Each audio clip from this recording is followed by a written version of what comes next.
again. Hello YouTube, I've put myself under obligation again to review a device. Now I usually say no because I get a lot of requests to review laser levels and laser measures because I've done them before, and I just don't really have the time and I don't need any more. But when someone approached me and said, we've got this decibel meter, could you review it? We'll send it to you for free.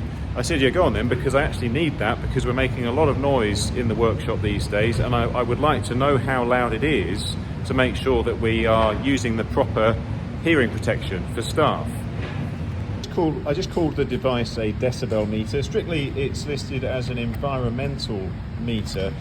There are various different types, but this one comes with a case. Okay, so it does say sound level meter, but it has humidity, temperature and decibel measures.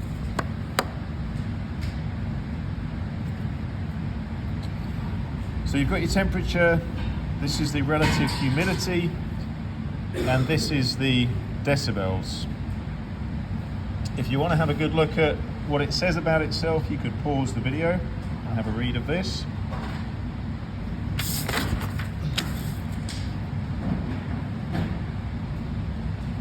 If you're looking for a highly technical review that's in-depth, you're not going to get this from me right now. I just want to know if this thing works and tells me how loud things are. That's the extent of my interest. So how to use this thing? It has a protective cover that reveals essentially a microphone, I suppose, and it has a bit of a wind cover on it as well, so that could come off.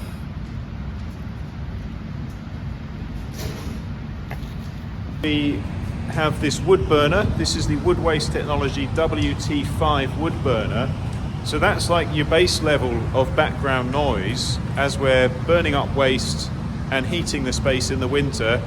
Certainly we want to keep it going in the winter, but we do also in the summer use the heat dump just to get rid of our wood waste, and it just sends the heat straight up through the roof.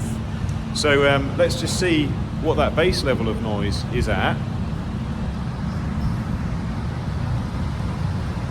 So we're looking at 64, 70. That was good. That was jumping up obviously as I'm speaking, and I'm speaking quite loudly. You can see the sort of decibel level we're at. If we just go right near to the heater on its own, let's see what it's at.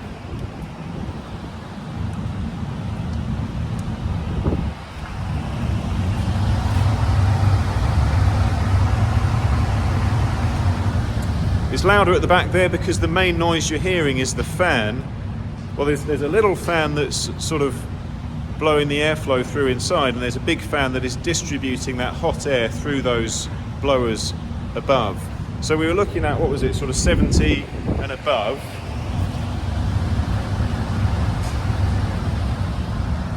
That's when you're near it, but in the main work area, so where the guys are usually working if they're not running another machine,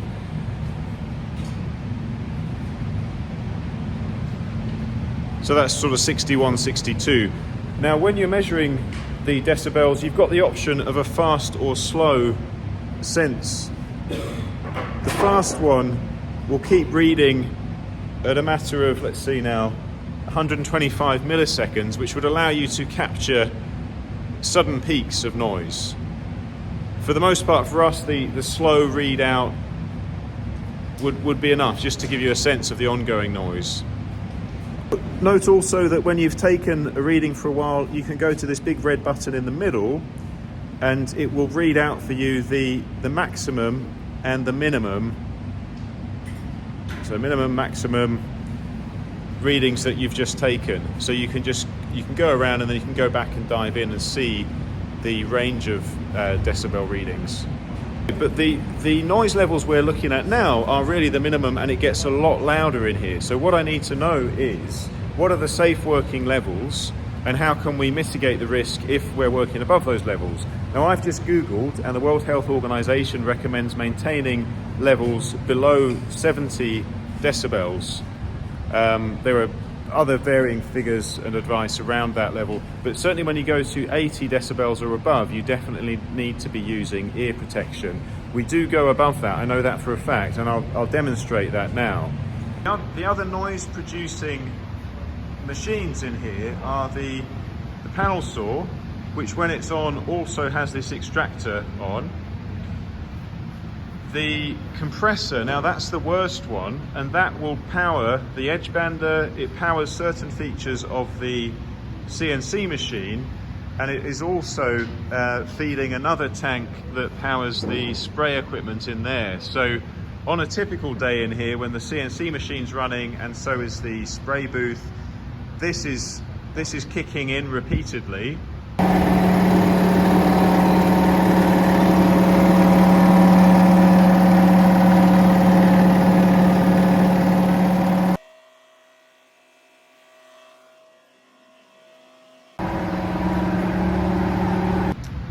When the CNC machine itself is running, the actual cutting noise is very loud, and that then requires the big extractor over there to be running as well.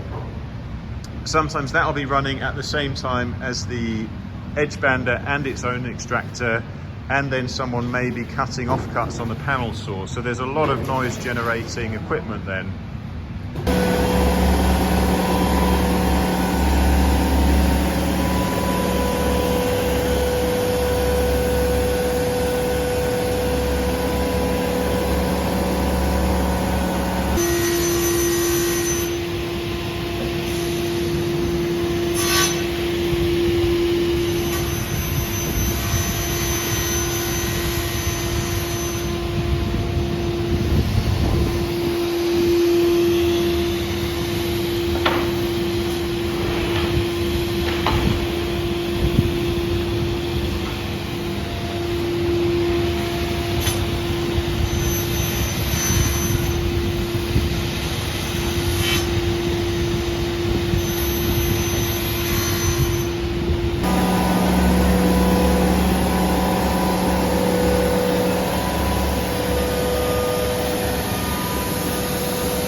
So what we can tell from that is the noise in there is getting up to, let's say, a peak of 100 decibels if you're right next to the noisiest piece of kit. So when I was next to the vacuum pump, also next to the CNC machine itself and the extractor, we were getting up to 100 decibels, but generally we're never standing that close to those things when they're operating.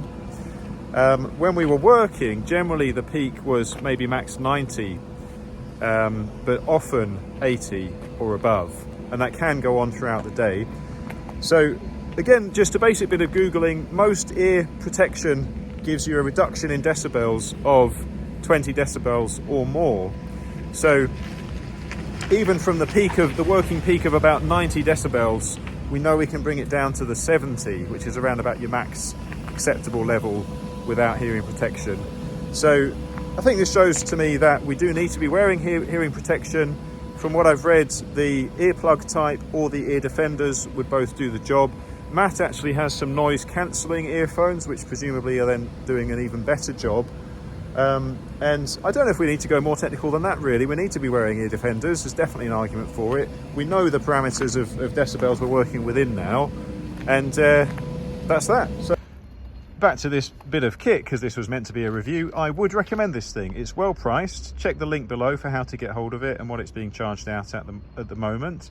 It's obviously a relatively cheaply made thing in that the the sort of outer case, it's quite a cheap plastic. These red bits aren't rubber as they sort of look like they might be. They just seem to be a red plastic. So, you know, when you can just tell it's not like top quality, but you absolutely wouldn't expect it to be at this price point.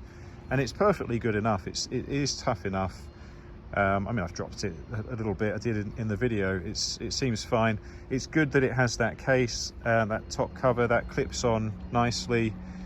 It is actually pretty good that it's got the extra temperature and humidity sensors, and I do wonder if I may use those more in future if we ever have issues with spray booth in the colds, just getting the environment right. It would be good to know that I've got this device to go and check those things as well.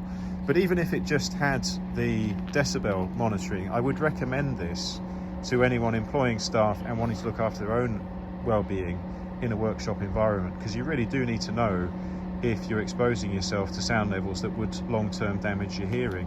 We now know for a fact that we are, so it's undeniable that we need to be wearing hearing protection. So yeah, recommend this. No hesitations really in suggesting that you buy this for the purposes I've shown it for.